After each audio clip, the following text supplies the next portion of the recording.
ভারতের সঙ্গে পানি বণ্টন ইস্যুকে ঘিরে তীব্র উত্তেজনার মধ্যে সরাসরি সামরিক সংঘাতের হুঁশিয়ারি দিয়েছেন পাকিস্তানের প্রতিরক্ষামন্ত্রী খাজা আসিফ। ঐতিহাসিক সিন্ধু নদ জলচুক্তি স্থগিত করার পর সৃষ্ট পরিস্থিতিকে কেন্দ্র করে ইসলামাবাদের পক্ষ থেকে এই কঠোর অবস্থান সামনে এলো। গত শনিবার পাকিস্তানের টেলিভিশনে দেয়া এক সাক্ষাৎকারে খাজা আসিফ বলেন, পাকিস্তানের জাতীয় নিরাপত্তা যদি হুমকির মুখে পড়ে, বিশেষ করে পাকিস্তানের ক্ষেত্রে পানির মতো গুরুত্বপূর্ণ বিষয়কে কেন্দ্র করে যদি তা ঘটে, তাহলে পুরো দেশটি যুদ্ধের পথেও যেতে প্রস্তুত রয়েছে।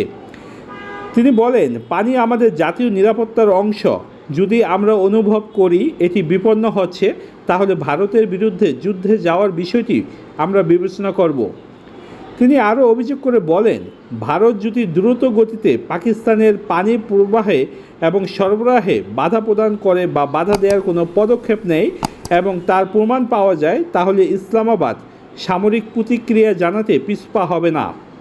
পানি ইস্যুতে এই উত্তেজনার পেছনে রয়েছে গত এপ্রিল মাসে জম্মু কাশ্মীর পহলগ্রামে সংঘটিত এক প্রাণঘাতী হামলা। ওই ঘটনায় ২৬ জন নিহত হওয়ার পর ভারত সরকার ১৯৬০ সালের সিন্ধু নদ জলচুক্তি স্থগিতের ঘোষণা দেয়।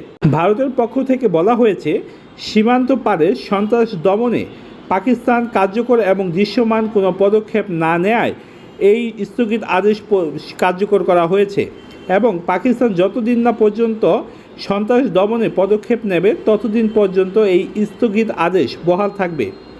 বিশ্বব্যাংকের মধ্যস্থতায় স্বাক্ষরিত এই চুক্তি অনুযায়ী সিন্ধু অববাহিকার পানির বড় একটি অংশ ব্যবহারের অধিকার রয়েছে পাকিস্তানের, যা দেশটির কৃষি খাতের জন্য অত্যন্ত গুরুত্বপূর্ণ।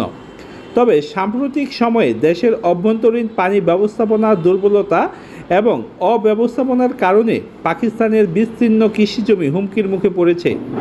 খাজা আসিফ এইসব সমস্যার জন্য ভারতের দিকে আঙুল তুলে তিনি দাবি করেছেন যে নয়াদিল্লি পানিকে অস্ত্র হিসাবে ব্যবহার করছে এবং চেনাব নদী প্রবাহে হস্তক্ষেপের পাশাপাশি তথ্য গোপন করছে। যদিও তিনি স্বীকার করেছেন যে গত এক বছরে ভারতের জল প্রকল্পগুলোতে কী ধরনের পরিবর্তন হয়েছে সে বিষয়ে তাদের কাছে নির্ভরযোগ্য কোনো তথ্য নেই, যা তার অভিযোগকে কিছুটা দুর্বল করে দিয়েছে। অন্যদিকে পাকিস্তানের ভেতরেই পানি সংকট ক্রমেই তীব্র আকার ধারণ করছে। বিশেষ করে সিন্ধু ও বেলুচিস্তান প্রদেশের পরিস্থিতি অত্যন্ত উদ্বেগজনক। দেশটির সেচ বিভাগের তথ্য অনুযায়ী বিভিন্ন খালে পানির ঘাটতি মারাত্মক পর্যায়ে পৌঁছেছে।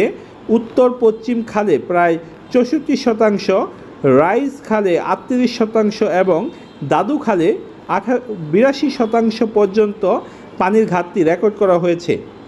দক্ষিণ অঞ্চলের গুরুত্বপূর্ণ সুক্কুর ব্যারেজ পানির স্তর আশঙ্কাজনকভাবে কমে যাওয়ায় স্থানীয় অর্থনীতিবিদগণ বড় ধরনের ঝুঁকিতে পড়তে পারে পাকিস্তান, এই বলে আশঙ্কা প্রকাশ করেছে।